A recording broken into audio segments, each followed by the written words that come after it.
ओम गुरुर्ब्रह्मा गुरुर्विष्णुः गुरुर्देवो महेश्वरः गुरुः साक्षात् परब्रह्म तस्मै श्री गुरवे नमः।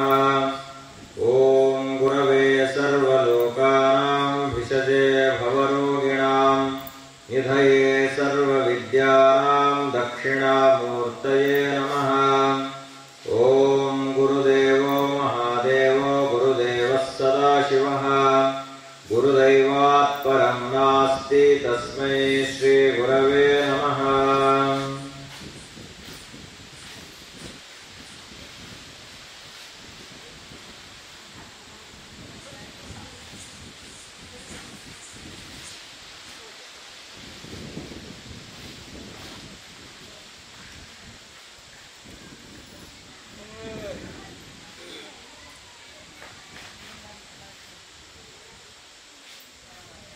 जटाधरं पाण्डुरङ्गं शूलहस्तं कृपानिधिं सर्वरोगहरं देवं दत्तात्रेयमहं भजे।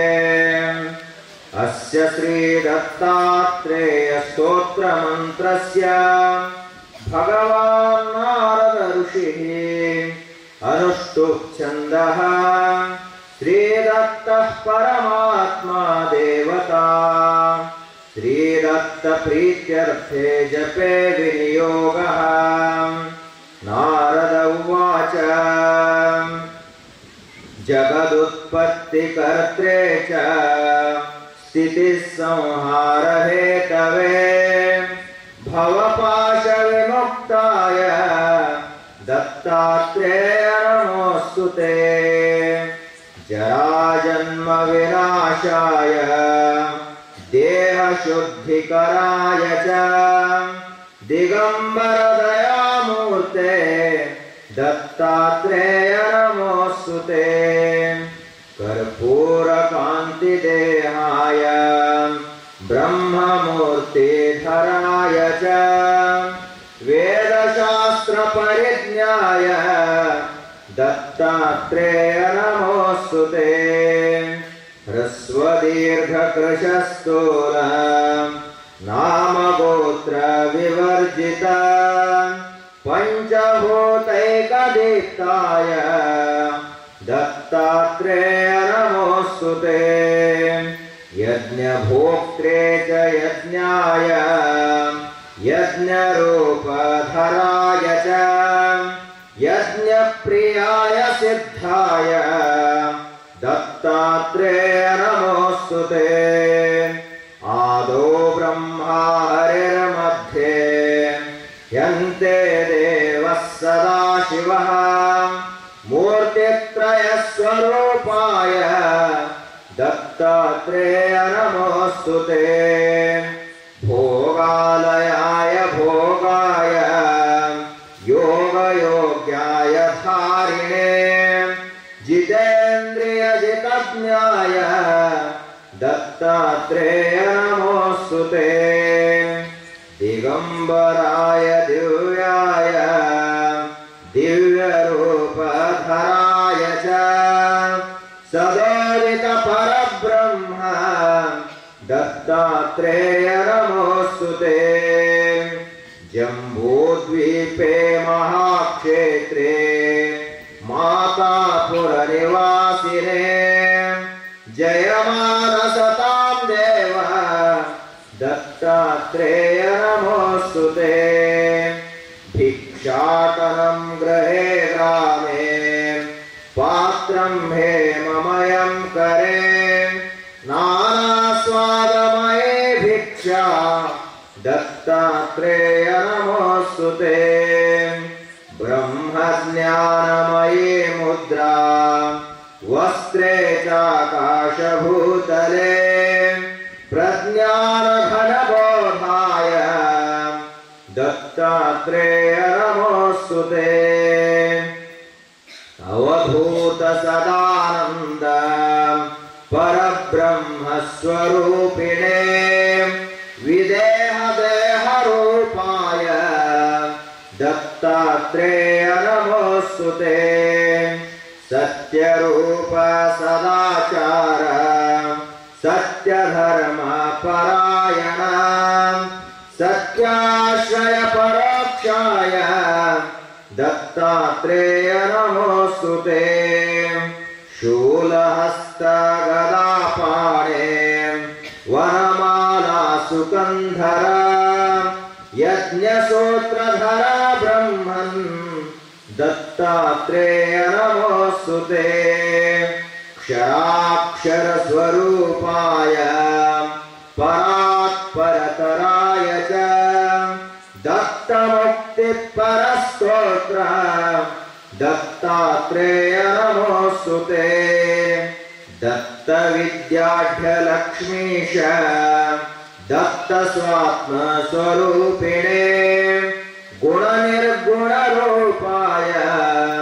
ದತ್ತಾತ್ರೇಯ ನಮೋಸ್ತುತೆ ಶತ್ರುನಾಶಕರಂ ಸ್ತೋತ್ರಂ ಜ್ಞಾನ ವಿಜ್ಞಾನದಾಯಕಂ ಸರ್ವಪಾಪಂ ಶಮಂ ಯಾತಿ ದತ್ತಾತ್ರೇಯ ನಮೋಸ್ತುತೆ ಇದಂ ಸ್ತೋತ್ರಂ ಮಹದ್ಯೂಯಂ ದತ್ತ ಪ್ರತ್ಯಕ್ಷಕಾರಕಂ ದತ್ತಾತ್ರೇಯ ಪ್ರಸಾದಾಚ್ಯ ನಾರದೇನ ಪ್ರಕೀರ್ತಿತಂ ಇತಿ ಶ್ರೀ ನಾರದ ಪುರಾಣೇ ನಾರದ ವಿರಚಿತಂ ಶ್ರೀ ದತ್ತಾತ್ರೇಯ ಸ್ತೋತ್ರಂ.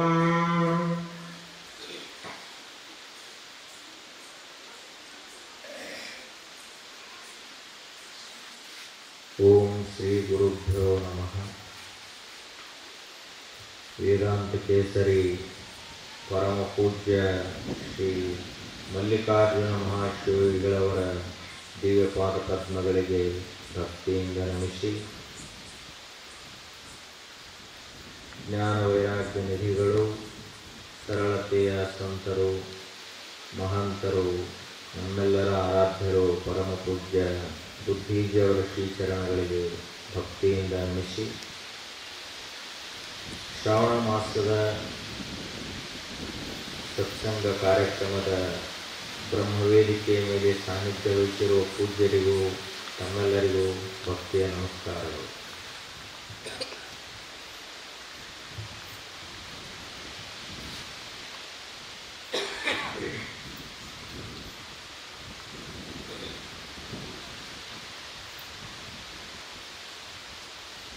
ವಿಶ್ವವನ್ನು ಯಾವ ಮನುಷ್ಯ ಆಳ್ತಾನ ಅಂತ ವಿಚಾರ ಮಾಡಿದರೆ,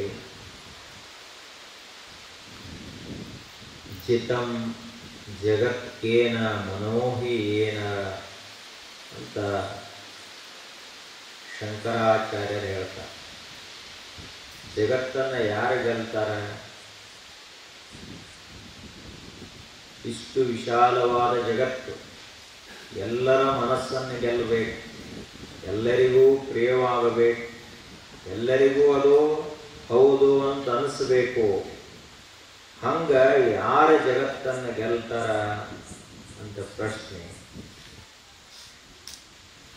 ಏನು ಶ್ರೀಮಂತರು ಗೆಲ್ತಾರೋ, ಏನು ಅಧಿಕಾರದಲ್ಲಿರುವಂತಹ ಮಹಾನ್ ಚಕ್ರವರ್ತಿಗಳು ಅವರು ಗೆಲ್ತಾರೋ, ಏನು ಶಕ್ತಿಶಾಲಿಗಳು ಗೆಲ್ತಾರೋ, ಏನೋ ಕೀರ್ತಿಶಾಲಿಗಳು ಗೆಲ್ತಾರೋ, ಏನು ಬಹಳಷ್ಟು ಭೂಮಿ ಇದ್ದಂಥ ಜಮೀನ್ದಾರರು ಗೆಲ್ತಾರೋ, ಅಥವಾ ಬಹಳ ಪ್ರತಿಭಾನ್ವಿತ ವ್ಯಕ್ತಿ ಗೆಲ್ತಾನೋ ಅಂತ ವಿಚಾರ ಮಾಡಿ ನೋಡಿದಾಗ ಇವರೆಲ್ಲರೂ ಜಗತ್ತನ್ನು ಗೆಲ್ಲುವಲ್ಲಿ ಅಸಮರ್ಥರು.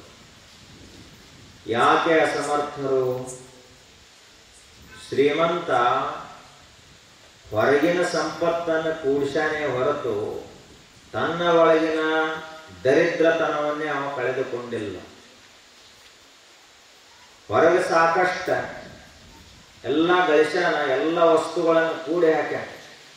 ಆದರೆ ಆ ಎಲ್ಲ ವಸ್ತುಗಳು ಕೂಡ ಅಗಲಿ ಹೋಗುವಂಥವುಗಳನ್ನೇ ಅವ ಕೂಡಿ ಹಾಕ್ಯಾನ. ಹಿಂದೆ ಯಾರೋ ಕೂಡಿ ಹಾಕಿದ್ದನ್ನೇ ಇವತ್ತಿವ ಕೂಡಿಸಿ ಇದು ನಂದು ಅಂತ ಹೇಳ್ತಾನ ಅಷ್ಟೇ. ಆದರೆ ವಾಸ್ತವದಲ್ಲಿ ವಿಚಾರ ಮಾಡಿ ನೋಡಿದಾಗ ಅದು ಇವನದೇನದು ಸಂಪತ್ತು. ಇವನ ಮನಸ್ಸಿನಲ್ಲಿಯೇ ಬಡತನ ತುಂಬಿರುವಾಗ ಇವ ಹೇಗೆ ನಿಜವಾದ ಶ್ರೀಮಂತ? ಅದರಂತೆಯೇ ಒಬ್ಬ ಅಧಿಕಾರದಲ್ಲಿರುವಂತಹ ವ್ಯಕ್ತಿ ಅವನು ಎಲ್ಲ ಜನರಿಗೆ ಅಧಿಕಾರದಿಂದ ಪ್ರಿಯನಾಗಿರ್ತಾನೆ. ಆದರೆ ವಿಚಾರ ಮಾಡಿ ನೋಡಿದಾಗ ಅವನ ಅಧಿಕಾರ, ಅವನ ಕುರ್ಚಿ, ಅವನ ಸ್ಥಾನ ಮಾನ ಎಲ್ಲ ಹೊರಗಿಂದು. ಕುರ್ಚಿನೂ ಹೊರಗಿಂದ, ಅಧಿಕಾರನು 4 ಜನರ ಮೇಲಿನ ಅಧಿಕಾರ ಒಂದು. ಸತ್ಯ ರೂಪದಲ್ಲಿ ವಿಚಾರ ಮಾಡಿದಾಗ ಅವನ ಮನಸ್ಸಿನ ಮೇಲೆ ಅವನಿಗೆ ಹಿಡಿತ ಇಲ್ಲ, ಅವನಿಗೆ ಅಧಿಕಾರ ಇಲ್ಲ, ಅವನಿಗೆ ಸ್ವಾಮಿತ್ವ ಇಲ್ಲ. ಅಂದ ಬಳಿಕ ಅವನು ಜಗತ್ತನ್ನು ಆಳಲಿಕ್ಕೆ ಸಮರ್ಥನೆ. ಒಬ್ಬ ಭುಜಬಲ ಪರಾಕ್ರಮದಿಂದ ಶಕ್ತಿಶಾಲಿಗಳೆಲ್ಲರನ್ನೂ ಸೋಲಿಸುವಂತಹ ಒಬ್ಬ ದೊಡ್ಡ ಶಕ್ತಿವಂತ ಬಲಾಢ್ಯ, ಆನೆಯಷ್ಟು ಅವನಿಗೆ ಭುಜಬಲ ಇತ್ತು. ಅಂತಹ ಶಕ್ತಿವಂತನೂ ಕೂಡ ಸಮರ್ಥನೆ ಅಂತ ವಿಚಾರ ಮಾಡಿದರೆ ಅವನ ಶಕ್ತಿಯು ಹೊರಗೆ ಊಟದಿಂದ ಬಂದಂತಹ ಶಕ್ತಿ, ಅದು ವ್ಯಾಯಾಮದಿಂದ ಬಂದಂತಹ ಶಕ್ತಿ, ಅದು ಹೊರಗಿನಿಂದ ಬಂದಂತಹ ಶಕ್ತಿ ಶಾಶ್ವತವಾಗಿ ಶರೀರದಾಗ ಉಳಿತೈತೆ ಏನದು. ಅಂಥ ಬಲಾಢ್ಯನಂತ ಬಲಾಢ್ಯ ಶಕ್ತಿವಂತ ಕೂಡ ಮಾನಸಿಕವಾಗಿ ಸೋತು ಹೋಗ್ತಾನಲ್ಲ. ಹಿಂಗ ಸೋತು ಹೋಗುವಂಥವನು ನಿಜವಾಗಿಯೂ ಈ ಜಗತ್ತನ್ನು ಗೆದ್ದವನೇನವನು.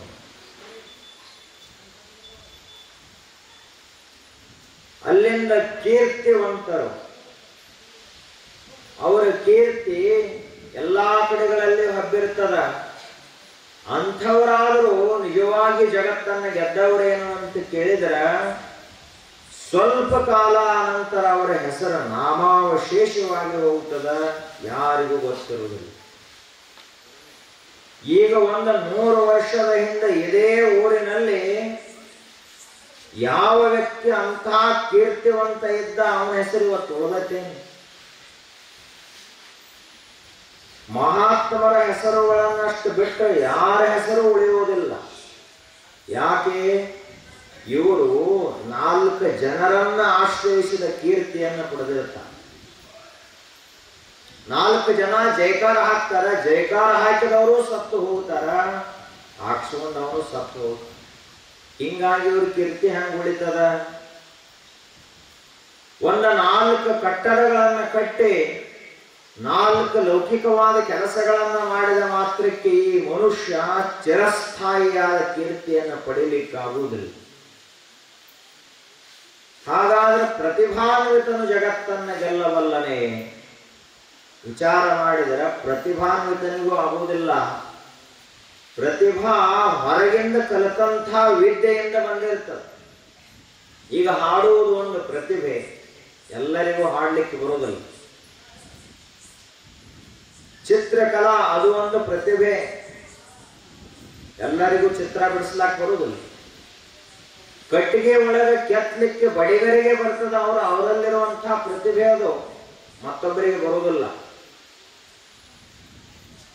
ಮಣ್ಣಿನಿಂದ ಗಡಿಗೆಯನ್ನು ಮಾಡುವಂತಹ ಪ್ರತಿಭೆ ಕುಂಬಾರನಲ್ಲಿ ಅದ. ಕಬ್ಬಿಣದಿಂದ ಬೇರೆ ಬೇರೆ ಸಾಮಾನುಗಳನ್ನು ಮಾಡುವಂತಹ ಪ್ರತಿಭೆ ಕಂಬಾರನಲ್ಲಿ ಅದ. ಬಂಗಾರದಿಂದ ಸೂಕ್ಷ್ಮ ಕೆಲಸಗಳನ್ನು ಮಾಡಿ ನಾನಾ ಪ್ರಕಾರದ ಆಭರಣಗಳನ್ನು ಮಾಡುವಂತಹ ಕುಶಲತೆ ಪ್ರತಿಭೆ ಒಬ್ಬ ಅಕ್ಕ ಸಾಲಿಗನಲ್ಲಿ ಅದ. ಆದರೆ ಈ ಪ್ರತಿಭೆ ಇದರಿಂದ ಜಗತ್ತನ್ನು ಗೆಲ್ಲಕ್ಕಾಗುವುದಿಲ್ಲ. ಯಾಕೆಂದ್ರೆ ಇದು ಹೊರಗಿಂದ ಬಂದದ್ದು. ಇವತ್ತ ಹುಡುಗ ಬಹಳ ಜಾಣ ಇರಬಹುದು, ಒಂದು ಕಾಲಕ್ಕೆ ಕಲಿತಂತಹ ವಿದ್ಯೆ ಮರೆತು ಹೋಗುತ್ತದೆ. ಕಲಿತಂತ ವಿದ್ಯೆ ಮರಿತದ, ಕಟ್ಟಿದಂತಹ ಬುದ್ಧಿ ಮುಗಿದು ಹೋಗ್ತದೆ. ಅದಕ್ಕೆ ಯಾವ ಶಾಶ್ವತ ಅಲ್ಲ. ಇದರದಿಂದ ಅವ ಮನುಷ್ಯ ಜಗತ್ತು ವಿಜೇತನಾಗಬೇಕು, ಇಡೀ ಜಗತ್ತನ್ನೇ ಗೆಲ್ಲಬೇಕು ಅಂದ್ರೆ ಆಗುವುದಿಲ್ಲ. ಆದರೆ ಒಂದು ಸರಳ ಸೂತ್ರವನ್ನು ಮಹಾತ್ಮರು ನಮಗೆ ಕೊಡ್ತಾರೆ. ಜಗತ್ತನ್ನೆಲ್ಲ ಇಡೀ ವಿಶ್ವವನ್ನೇ ಗೆಲ್ಲಬಹುದು, ಸಮಸ್ತ ಜನರ ಮನಸ್ಸಿನ ಆಂತರ್ಯವನ್ನೇ ತಿಳಿಯಬಹುದು. ಅದು ಯಾವುದು ಅಂದ್ರೆ, ಯಾವ ಮನುಷ್ಯ ತನ್ನ ಮನಸ್ಸಿನಲ್ಲಿರುವ ಅಂಕುಡೊಂಕುಗಳನ್ನು ತಿದ್ದಿಕೊಂಡು ತನ್ನ ಮನಸ್ಸಿನ ಒಳಗಡೆ ಇರುವ ದೋಷಗಳನ್ನು ಸರಿಪಡಿಸಿಕೊಂಡು ಯಾವಾತನು ಮನೋವಿಜಯ ಆಗ್ತಾನಲ್ಲ, ಅವನು ವಿಶ್ವವಿಜಯ ಆಗ್ತಾನೆ. ಮೊದಲ ಮನಸ್ಸಿನಲ್ಲಿರುವ ದೋಷಗಳನ್ನು ನಾವು ಕಳೆದುಕೊಳ್ಳಬೇಕು. ನಮ್ಮ ಮನಸ್ಸಿನಲ್ಲಿರುವ ಶತ್ರುಗಳ ಮೇಲೆ ನಾವು ವಿಜಯವನ್ನು ಸಾಧಿಸಬೇಕು. ಕಾಮಕ್ರೋಧಾದಿಗಳ ಮೇಲೆ ನಾವು ವಿಜಯವನ್ನು ಸಾಧಿಸಿದಾಗ ದಿಗ್ವಿಜಯ ಆಗಬಹುದು, ವಿಶ್ವ ವಿಜಯ ಆಗಬಹುದು. ಮೊಟ್ಟ ಮೊದಲನೇ ಕೆಲಸ ಮನೋವಿಜಯ. ನಾವೆಲ್ಲರೂ ಸಾಮಾನ್ಯವಾಗಿ ಲೋಕದಲ್ಲಿ ಸೋತವರೇ, ಗೆದ್ದವರು ಬಹಳ ಕಡಿಮೆ ಅದಾರೆ. ಜಗತ್ತಿನೊಳಗ ಸೋತವರದಾರ ಹೆಚ್ಚು ಜನ. ಯಾಕೆ ಸೋತವರು ಹೆಚ್ಚಾದ್ರು? ಇವರಲ್ಲಿ ದುರ್ಬಲತೆ ಅದ. ನಮ್ಮ ಮುಂದ 1 ಕೋಟಿ ರೂಪಾಯಿ ಇಟ್ಟರೆ ಆ ರೊಕ್ಕದ ಕಡೆಗೆ ನಮ್ಮ ಮನಸ್ಸು ಹರಿಯದೇ ಇತ್ತು ಅಂದ್ರೆ ನಾವು ನಿಜವಾಗಿ ಮನೋವಿಜಯವನ್ನು ಹೊಂದಿದ್ದೇವೆ ಅಂತ ಅರ್ಥ. ರೊಕ್ಕ ನೋಡಿದ ಕೂಡಲೇ ನಮ್ಮ ಮನಸ್ಸು ಅಲುಗಾಡ್ಲಿಕ್ಕೆ ಪ್ರಾರಂಭ ಮಾಡಿತು. ನಮ್ಮ ಮನಸ್ಸಿನಲ್ಲಿ ಬರೀ ರೊಕ್ಕನ ತುಂಬಿತು. ಆ ರೊಕ್ಕದ ಕಡೆಗೆ ನಮ್ಮ ಮನಸ್ಸು ಆಕರ್ಷಿತ ಆಯಿತು ಅಂದ್ರ, ಆ ರೊಕ್ಕ ನಮ್ಮ ಮನಸ್ಸನ್ನು ಜಗ್ಗಿತು ಅಂದ್ರ ನಾವು ಸೋತವರು ಅಂತ.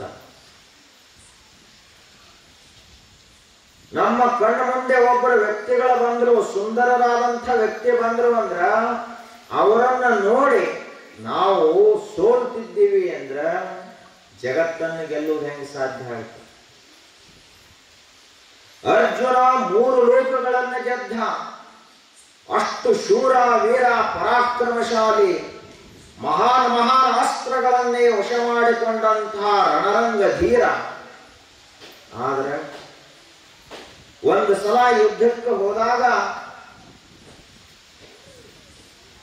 ಒಂದು ರಾಜ್ಯದ ರಾಜಕುಮಾರಿಯೇ ರಥದೊಳಗೆ ಕುಂತು ಬಂದು, ಪ್ರಮೀಳಾ ಅಂತ ಆಕೆ ಹೆಸರು. ಅತ್ಯಂತ ಸುಂದರವಾದಂತಹ ಆ ಸೌಂದರ್ಯ ನೋಡಿದ್ರನ ಅರ್ಜುನ ಬರೀ ಗಾಂಧೀವ ಧನುಸ್ಸ ಒಂದು, ಆ ಧನುಷ್ಯನ ಅದೇನು ಕಟ್ಟಿರ್ತಾರ ಅದನ್ನ ಹಿಂಗೆ ಜಗ್ಗಿದ್ರನ ಸಾಕು 3 ಲೋಕಗಳಲ್ಲಿ ಶಬ್ದ ಆಗ್ತಿತ್ತು. ಅಷ್ಟು ಶೂರ. ಆದ್ರೆ ಮುಂದೆ ಪ್ರಮೀಳಾ ಬಂದಾಗ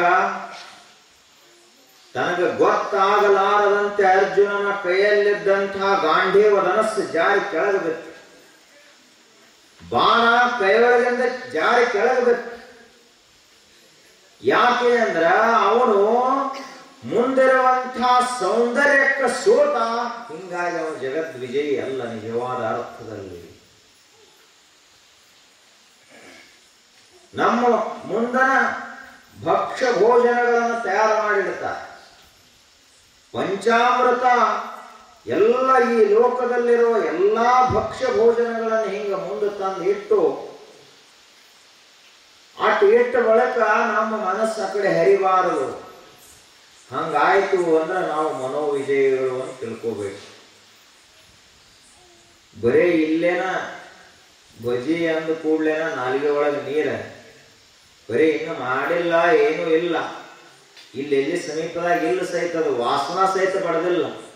ಶಬ್ದ ಕೇಳಿದ ಮಾತ್ರಕ್ಕೆ ನಾಲಿಗೆಯಲ್ಲಿ ನೀರು ಬರ್ತಿತ್ತು ಅಂದ್ರೆ ಇವನಷ್ಟು ದುರ್ಬಲ ಯಾರದಾರ? ಜ್ಞಾನೇಶ್ವರ ಮಹಾರಾಜರು ಹೇಳ್ತಾರೆ ಒಂದು ಮಾತನ್ನು, ಈ ಜಗತ್ತಿನಲ್ಲಿ ಒಬ್ಬ ಮನುಷ್ಯ ಮಹಾತ್ಮ ಆಗ್ಯಾನಂತ ಹೆಂಗೆ ತಿಳ್ಕೊಳ್ಳುವುದು, ಬ್ರಹ್ಮನಿಷ್ಠ ಅದಾನಂತ ಹೆಂಗೆ ತಿಳ್ಕೊಳ್ಳೋದು, ಈ ಲೋಕದಿಂದ ಸಂಪೂರ್ಣ ನಿವೃತ್ತನಾಗಿ ಆತ್ಮನಿಷ್ಠನಾಗ್ಯಾನ, ಬ್ರಹ್ಮನಿಷ್ಠನಾಗ್ಯಾನ ಅಂತ ಹೆಂಗೆ ತಿಳ್ಕೊಳ್ಳೋದು?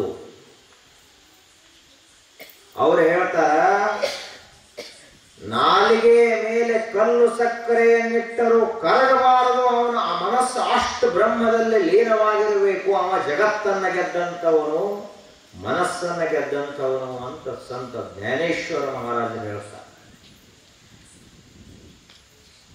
ನಾವು ಯಾಕೆ ಹೀಗಿದ್ದೀವಿ? ಒಂದು ಚಹಾ ಬಿಡ್ಲಿಕ್ಕೆ ನಮ್ಮಿಂದ ಆಗ್ತಾ ಇಲ್ಲ. ಬರೀ ಒಂದು ಚಹಾ, ಒಂದು ಕಪ್ ಚಹಾ ಅದನ್ನು ಕುಡಿಲಿಲ್ಲ ಅಂದ್ರೆ ಇವತ್ತು ತಲೆನ ಸರಿ ಉಳಿದಿಲ್ರಿ ಅಂತ ಹೇಳ್ತಾರೆ. ಬರೀ ಒಂದು ಕಪ್ ಚಹಾ ಕುಡಿಲಿಲ್ಲ ಅಂದ್ರೆ ಇವೊಂದು ಜೀವನನೇ ಮುಗಿದು ಹೋಗ್ತದ ಅಂದ ಬಳಕ ಎಷ್ಟು ದುರ್ಬಲ ಆದ ಬಳಕೆಯನ್ನು ಬ್ರಹ್ಮ ಸಾಕ್ಷಾತ್ಕಾರ ಹೆಂಗೆ ಸಾಧ್ಯ?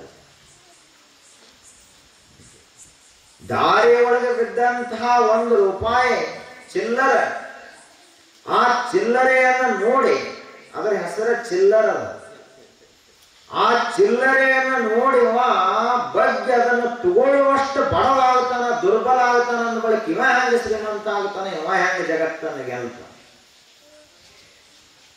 4 ಮಂದಿ ಹೊಗಳಿದ್ರು ಅಂದ್ರೆ ಇವ ಉಬ್ಬಿ ಹೋಗ್ತಿದ್ದ ಅಂದ್ರ, ಆ ಹೊಗಳಿಕೆಗೆ ಸೋಲ್ತಿದ್ದ ಅಂದ್ರೆ ಇವ ಹೆಂಗೆ ವಿಶ್ವ ವಿಜಯ ಆಗವ?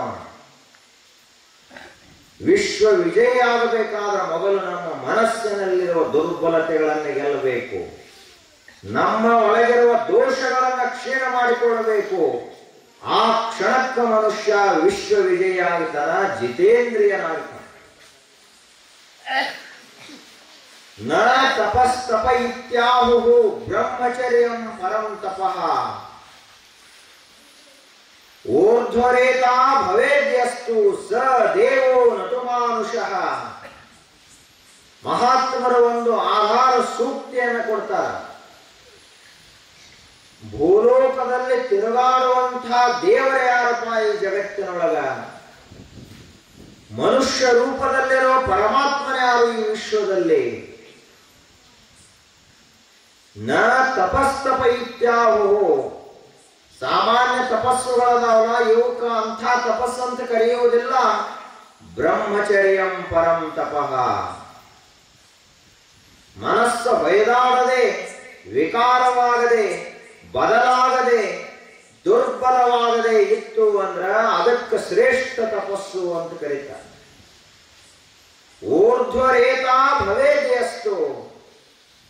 ಯಾವ ಮನುಷ್ಯನ ಮನಸ್ಸು ಊರ್ಧ್ವಮುಖವಾಗಿದೆಯೋ, ಊರ್ಧ್ವಮುಖ ಅಂದ್ರೆ ಪರಮಾತ್ಮನತ್ತ ಮುಖ ಮಾಡಿದೆಯೋ, ವಿಶ್ವಶಕ್ತಿಯತ್ತ ಆತನ ಲಕ್ಷ್ಯ ಇದೆಯೋ ಅಂತಹ ಮನುಷ್ಯ ಸ ದೇವೋ ನತು ಮಾನುಷಃ. ಅವನು ಸಾಕ್ಷಾತ್ ದೇವರೇ, ಮನುಷ್ಯ ಅಲ್ಲವ ಅಂತ ಋಷಿಗಳು ಹೇಳ್ತಾರೆ. ಒಬ್ಬ ಅಖಂಡ ಬ್ರಹ್ಮಚರ್ಯವನ್ನು ಪಾಲಿಸಿದ ಅಂದ್ರೆ ಅವನು ಭೂಲೋಕದಲ್ಲಿ ತಿರುಗಾಡುವಂಥ ಪರಮಾತ್ಮ. ಅವನ ದರ್ಶನ ಮಾತ್ರದಿಂದ ನಮ್ಮ ಪಾಪಗಳ ಕ್ಷೀಣ ಆಗಿ ಹೋಗ್ತಾವ. ಅವನ ಜೊತೆಗೆ 4 ಮಾತುಗಳನ್ನು ಆಡಿದ್ದೀವಿ ಅಂದ್ರೆ ಪುಣ್ಯ ವೃದ್ಧಿಯಾಗುತ್ತದೆ. ಅವನ ಉಪದೇಶಗಳನ್ನು ಪಾಲಿಸಿದೀವಿ ಅಂದ್ರೆ ಇಡೀ ಜನ್ಮವೇ ಪಾವನವಾಗಿ ಹೋಗ್ತದ. ಅಂಥ ಪುಣ್ಯಾತ್ಮ ಯಾರು ಅಂದ್ರೆ ಒಬ್ಬ ಅಖಂಡ ಬ್ರಹ್ಮಚರ್ಯ ವ್ರತ ಪಾಲಿಸಿದಂಥ. ಗೃಹಸ್ಥರಲ್ಲಿಯೂ ಕೂಡ ಸರಿಯಾಗಿ ಮೃತ ಬ್ರಹ್ಮಚರ್ಯವನ್ನು ಅವರು ಪಾಲಿಸಿದ್ದೇ ಆದ್ರೆ ಅವರೂ ಕೂಡ ಅಷ್ಟು ಸಾಮರ್ಥ್ಯವನ್ನು ಪಡಿತಾರೆ. ದುರ್ಬಲತೆ ನಮ್ಮನ್ನ ಆವರಿಸಿರುವುದರಿಂದಾಗಿ ಮಹಾತ್ಮರು ನಮಗೆ ಒಳ್ಳೆಯ ಉಪದೇಶ ಏನು ಮಾಡಿದರು? ಪರಧನ ಪರಸ್ತ್ರೀ ಎಂಬ ಜೂಬಿಂಗೆ ಅಂಜುವೆ ಅಂತ ಬಸವಣ್ಣವರು ಹೇಳಿದರು. ಇನ್ನೊಬ್ಬರ ಸಂಪತ್ತು ಅಂದ್ರೆ ಮಣ್ಣೆ ಹೆಂಟೆಗೆ ಸಮಾನವಾಗಿ ನೋಡು. ಇನ್ನೊಬ್ಬರ ಹೆಣ್ಣು ಮಗಳನ್ನ ಸಾಕ್ಷಾತ್ ಗೌರಿ ದೇವಿ ಅಂತ ನೋಡು. ಇನ್ನೊಬ್ಬ ಪುರುಷನನ್ನ ಸಾಕ್ಷಾತ್ ವಿಶ್ವಪಿತನಾದ ಶಿವ ಅಂತ ನೋಡು. ಆಗ ಏನಾಗ್ತದೆ ಅಂದ್ರ ನೀನೇ ದೇವರಾಗಿ ಹೋಗ್ತಿ ಅಂತ ಮಹಾತ್ಮರು. ಈ ಜಿತೇಂದ್ರಿಯತ್ವವನ್ನು ಪಡೆಯದ ಮನುಷ್ಯನ ಜನ್ಮ ಹೇಗದ ಅಂದ್ರ ಕ್ರಿಮಿ ಕೀಟಾದಿಗಳಂತೆ ಅದ, ಯಾವ ಬೆಲೆನೂ ಇಲ್ಲ. ನಾವು ಒಂದು ವೇಳೆ ನಮ್ಮ ಮನಸ್ಸಿನ ಮೇಲೆ ವಿಜಯವನ್ನ ಸಾಧಿಸಿ ಏನು ಬೇಕಾದ ಸಂಕಲ್ಪ ಮಾಡಲಿ ಅದೆಲ್ಲ ಸಿದ್ಧಿಯಾಗುತ್ತದೆ. ಅಷ್ಟು ಶಕ್ತಿ ಮನಸ್ಸಿನ ವಿಜಯದಲ್ಲಿ ಅದು. ಆದ್ರೆ ನಮಗ ಸೋಲುವುದು ಗೊತ್ತದನೇ ಹೊರತು ಗೆಲ್ಲೋದು ಗೊತ್ತಿಲ್ಲ. ಕೋರ್ಟ್ ಕೇಸ್ ಗೆದ್ದ ಅಂದ್ರೆ ಊರಾಗ ಪಟಾಕ್ಷಿ ಹಚ್ತಾನೆ. ಅಣ್ಣ ತಮ್ಮಂದಿರ ಜಗಳದಲ್ಲಿ ಗೆದ್ದ ಅಂದ್ರೆ ಅಷ್ಟು ಸಂಭ್ರಮ ಆಗುತ್ತೆ. ಎಲೆಕ್ಷನದಲ್ಲಿ ಗೆದ್ದ ಅಂತ ಮುಗಿದು ಹೋಯ್ತು, ಅಷ್ಟು ಸಂತೋಷ ಪಡ್ತಾನೆ. ಇವು ಯಾವ ನಿಜವಾದ ಗೆಲುವುಗಳಲ್ಲ. ತನ್ನ ಮೇಲೆ ತಾನು ಗೆಲುವನ್ನು ಸಾಧಿಸಿದ ಅಂದ್ರೆ ಅದು ನಿಜವಾಗಿಯೂ ಗೆಲುವು. ಅದಕ್ಕೆ ಜಿತೇಂದ್ರಿಯತ್ವ ಅಂತ ಕರೀತಾರೆ. ಮನುಷ್ಯ ಸೋಲಬಾರದು. ನಾವು ಎಷ್ಟು ದುರ್ಬಲದೇವೆ ಇದರ ಮೇಲಿಂದ ವಿಚಾರ ಮಾಡಿದರೆ ಗೊತ್ತಾಗುತ್ತದ. 4 ದುಡ್ಡಿಗೆ ಸೋತ ಇದ್ದೀವಿ, 4 ವಸ್ತುಗಳಿಗೆ ಸೋತ ಇದ್ದೀವಿ. ಎಂಥವನೇ ಇರವಲ್ಯಾಕ, ವಯಸ್ಸಾಗೈತಿ, ಎಲ್ಲ ಆಗ್ಯದ, ಮನೆಯಲ್ಲಿ ಅಷ್ಟೆಲ್ಲ ಬೈದ್ರು ಮನೆ ಬಿಟ್ಟು ಹೊರಗನೆ ಇಲ್ಲ, ಒಂದು ಹೆಜ್ಜೆ ಇರುವಲ್ಲ ಮುದುಕ. ಯಾಕ? ಬಿಸಿ ರೊಟ್ಟಿಗೆ ಸೋತಾನ. ಮನೆಯೊಳಗ ಮೊಮ್ಮಕ್ಕಳ ಮುಖ ನೋಡಿ ಮನೆಯೊಳಗದ, ಆ ಮೊಮ್ಮಕ್ಕಳ ಮುಖ ಇವನ್ನ ಸೋಲಿಸಿಬಿಟ್ಟು. ಹೀಗಾದ್ರೆ ಹೇಗ? ಜಗತ್ತಿನಲ್ಲಿ ನಾವು ಹುಟ್ಟಿ ಬಂದದ್ದು ಸೋಲುವುದಕ್ಕಾಗಿ ಅಲ್ಲ. ಬರೇ ಯಾವಾಗಲೂ ಕಾಲ ಹಿಡ್ಕೊತ ಹೋದ್ರೆ ಹೆಂಗ? ಬರೇ ಯಾವಾಗಲೂ ಎಲ್ಲಕ್ಕೂ ಸೋಲ್ಕೋತ ಹೋದ್ರೆ ಹೆಂಗ? ಬರೀ ಮನುಷ್ಯರ ಮುಂದೆ ತಲೆ ಬಗ್ಗಿಸಿದ್ರೆ ಅಷ್ಟೇ ಅಲ್ಲ, ನಾವು ವಸ್ತುಗಳ ಮುಂದೆ ಕೂಡ ತಲೆ ಬಗ್ಗಿಸ್ತೀವಿ. ಇಂಥವನಿಗೆ ಮೋಕ್ಷ ಎಂದಿಗೂ ಸಾಧ್ಯ ಇಲ್ಲ ಅಂತ ಮಹಾತ್ಮರು ಹೇಳ್ತಾರೆ. ಒಂದು ಪಾತ್ರೆ ಅದ, ಒಂದು ಕೊಡ ಅದ ಅಂದ್ರ ಅದು ಎಲ್ಲಿ ಸೋರಬಾರದು, ಎಲ್ಲಿಯೂ ರಂಧ್ರಗಳಿರಬಾರದು, ಎಲ್ಲಿಯೂ ಛಿದ್ರಗಳಿರಬಾರದು. ಅವಾಗ ಕೊಡದೊಳಗ ನೀರು ಹೆಂಗ ನಿಲ್ಲುತ್ತದ, ಅದರಂತೆಯೇ ಬ್ರಹ್ಮವಿದ್ಯೆಯ ಜಲ, ಗುರುಗಳು ಉಪದೇಶವನ್ನು ಮಾಡುವಂಥ ಆತ್ಮವಿದ್ಯಾ ನಮ್ಮ ಹೃದಯದಲ್ಲಿ ನಿಲ್ಲಬೇಕಾದ್ರ ಆ ಹೃದಯದಲ್ಲಿ, ಆ ಮನಸ್ಸಿನಲ್ಲಿ ಕಾಮವೆನ್ನುವ ರಂಧ್ರ, ಕ್ರೋಧವೆನ್ನುವ ಛಿದ್ರ, ಲೋಭ ಮೋಹಾದಿಗಳೆನ್ನುವಂಥ ಒಡಕುಗಳಿರಬಾರದು. ಅವಾಗ ಬ್ರಹ್ಮವಿದ್ಯಾ ಅದರೊಳಗೆ ನಿಂತು ಆತ್ಮ ಸಾಕ್ಷಾತ್ಕಾರವಾಗುತ್ತೆ. ಆದ್ರೆ ನಾವು ಹೇಗಿದ್ದೀವಿ, ಎಷ್ಟು ಸೋತಿದ್ದೀವಿ, ಎಷ್ಟು ದುರ್ಬಲತೆಗಳು ನಮ್ಮಲ್ಲಿ ಅದಾವ. ಹಿಂಗಾದ್ರೆ ನಮ್ಮ ಜೀವನ ಏನಾಗ್ತದೆ? ಉದ್ಧಾರ ಆಗುವುದಿಲ್ಲ, ಅವಸಾನವಾಗುತ್ತದೆ. ಮಹಾತ್ಮರೆಲ್ಲರೂ ಹೇಗೆ ಜೀವನ ಕಳೆದರು ಅಂತ ಕೇಳಿದ್ರೆ ಸೋಲಲಿಲ್ಲ. ಒಂದು ದಿನ ಹೀಗೆ ವ್ಯಾಸ ಮಹರ್ಷಿಗಳು ಮತ್ತು ಅವರ ಮಗ ಶುಕ ಮಹರ್ಷಿ ಇಬ್ಬರು ಕೂಡ ನಡ್ಕೊಂಡು ಹೊಂಟಿದ್ರು. ಹೋಗೋ ಮುಂದ ಶುಕ ವ್ಯಾಸ ಮಹರ್ಷಿ ಮುಂದೆ ಹೊಂಟಿದ್ರು, ಶುಕ ಅವರ ಹಿಂದೆ ಬರ್ತಿದ್ದ. ದಾರಿ ಒಳಗ ಒಂದು ಬಂಗಾರದ ನಾಣ್ಯ ಬಿದ್ದಿತ್ತು. ಅದನ್ನ ನೋಡಿ ವ್ಯಾಸ ಮಹರ್ಷಿ ವಿಚಾರ ಮಾಡಿದ್ರು, ಇನ್ನೂ ಇವ ಸಾಧಕ ಅವಸ್ಥೆಯಲ್ಲಿ ಅದಾನ ಶುಕ, ಇವನಿಗೆ ಬಂಗಾರದ ಮೋಹದಿಂದ ಇವ ದೂರ ಇರಬೇಕು, ಯಾವುದೇ ಲೌಕಿಕ ಆಕರ್ಷಣೆಗಳಿಂದ ದೂರ ಇರಬೇಕು. ಅದಕ್ಕ ಆ ಬಂಗಾರದ ಮ್ಯಾಲ ಮಣ್ಣು ಮುಚ್ಚಿ, ಕಾಲಿನಿಂದಲೇ ಮಣ್ಣು ಮುಚ್ಚಿ ಮುಂದೆ ಹೋದರವರು. ಬಂಗಾರ ನಾಣ್ಯ ನೋಡಿ ಅವ ಎಲ್ಲಿ ಕೈಗಳನ್ನು ಹಚ್ಚಿ ಎತ್ಕೊಂಡು ಅಂತ ಹೇಳಿ. ಆ ಬಳಿಕ ಶುಕ ಮಹರ್ಷಿ ಬಂದ, ಅವ ಅದರ ಲಕ್ಷಣ ಇರಲಾರದ ಹಾಗೇ ಮುಂದೆ ಹೋದ ಬಳಿಕ ಕೇಳಿದ್ರು ವ್ಯಾಸ ಮಹರ್ಷಿಗಳು, ಏನಪ್ಪಾ ನೋಡಿದೇ ಇಲ್ಲ, ಅಲ್ಲಿ ನಾ ಮುಚ್ಚಿ ಬಂದಿದ್ನಿ, ನಿನಗ ಅದು ಬಂಗಾರ ನಾಣ್ಯ ಕಾಣಬಾರದು ಅಂತ ಹೇಳಿ.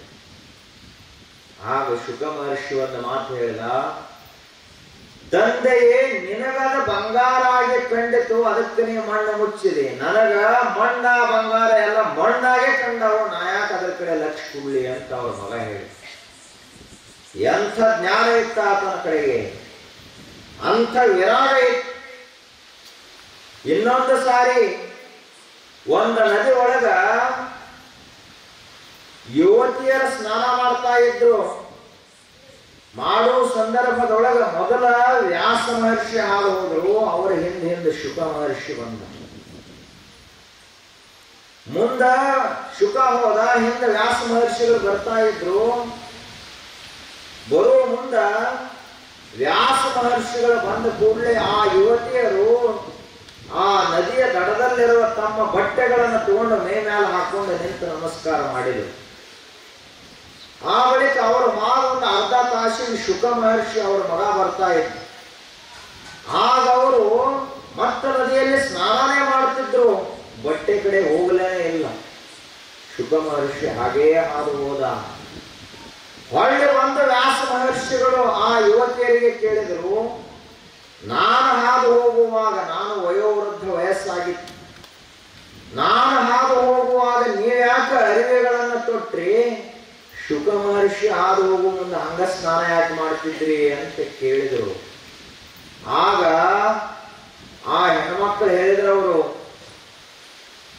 ನಿಮಗ ಧರ್ಮಾಧರ್ಮದ ಪ್ರಜ್ಞೆ ಇರ್ತದ, ಲೌಕಿಕ ಬಹಳ ನೀವು ಲೋಕವನ್ನು ತಿಳ್ಕೊಂಡಂಥವರು, ಲೋಕದ ಬಗ್ಗೆ ವಿಚಾರ ಮಾಡಿದಂಥವರು, ನಿಮಗ ಪ್ರಪಂಚದ ಪ್ರಜ್ಞಾನವದ, ಪರಮಾರ್ಥದ ಪ್ರಜ್ಞಾನವದ.